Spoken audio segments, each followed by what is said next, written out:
राधे राधे। आज हम बात करेंगे पौष मास के शुक्ल पक्ष की एकादशी के बारे में।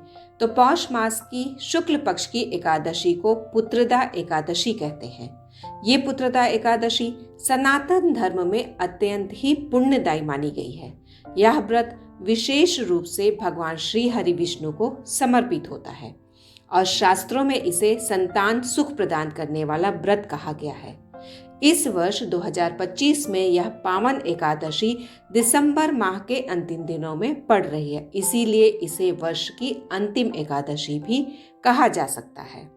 हिंदू पंचांग के अनुसार पौष पुत्रदा एकादशी की तिथि 30 दिसंबर को दिन मंगलवार को सुबह 7:50 से प्रारंभ हो रही है और यह तिथि 31 दिसंबर को दिन बुधवार को सुबह 5 बजे समाप्त हो जाएगी।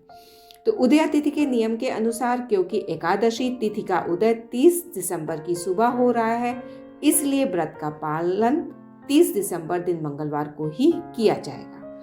इस दिन व्रती प्रातःकाल स्नान करके भगवान विष्णु का ध्यान करते हैं और संतान प्राप्ति, परिवार की सुख शांति और वंश वृद्धि की कामना के साथ व्रत का संकल्प लेते हैं। मान्यता है कि इस दिन सच्चे मन से किया गया उपवास और विष्णु भक्ति जीवन की कई बाधाओं को दूर करती है। व्रत के अगले दिन यानी कि द्वादशी तिथि को पारण करना अनिवार्य माना जाता है। तो पौष पुत्रदा एकादशी का पारण 31 दिसंबर को किया जाएगा। पंचांग के अनुसार इस दिन पारण का शुभ समय रहेगा दोपहर के 1:26 से लेकर दोपहर के 3:31 तक। ध्यान रखने वाली विशेष बात यह है कि पारण हरिवासर समाप्त होने के बाद ही करना चाहिए और हरिवासर की समाप्ति 31 दिसंबर को सुबह के लगभग 10:12 पर होगा, इसलिए इससे पहले पारण नहीं करना चाहिए। अब बात करते हैं राहु काल की। चूंकि यह व्रत मंगलवार के दिन रखा जाएगा, इसलिए मंगलवार के दिन राहु काल दोपहर के समय माना जा रहा है। सामान्य भारतीय पंचांग के अनुसार 30 दिसंबर दिन मंगलवार को राहु काल लगभग दोपहर के 3 बजे से लेकर 4:30 बजे तक रहेगा। इस समय के दौरान व्रत का संकल्प, पूजा की शुरुआत या कोई भी नया कार्य करने से बचना चाहिए।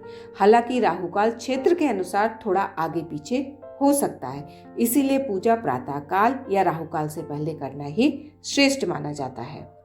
शास्त्रों में वर्णन है कि पौष पुत्रदा एकादशी का व्रत करने से न केवल संतान सुख प्राप्ति होती है, बल्कि घर परिवार में सकारात्मक ऊर्जा आती है और जीवन में रुके हुए शुभ कार्यों में भी गति मिलती है। भगवान विष्णु इस व्रत से विशेष रूप से प्रसन्न होते हैं और अपने भक्तों को मनवांछित फल प्रदान करते हैं।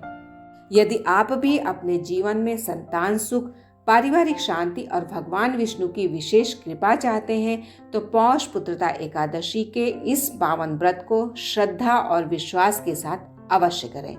इस जानकारी को उन सभी तक पहुंचाएं जो संतान प्राप्ति की कामना रखते हैं और जिनके जीवन में कोई ना कोई बाधा चल रही हो। वीडियो को लाइक करें, चैनल को सब्सक्राइब करें और कमेंट में जय श्री विष्णु अवश्य लिखें, ताकि भगवान विष्णु की कृपा आप और आपके परिवार पर बनी रहे।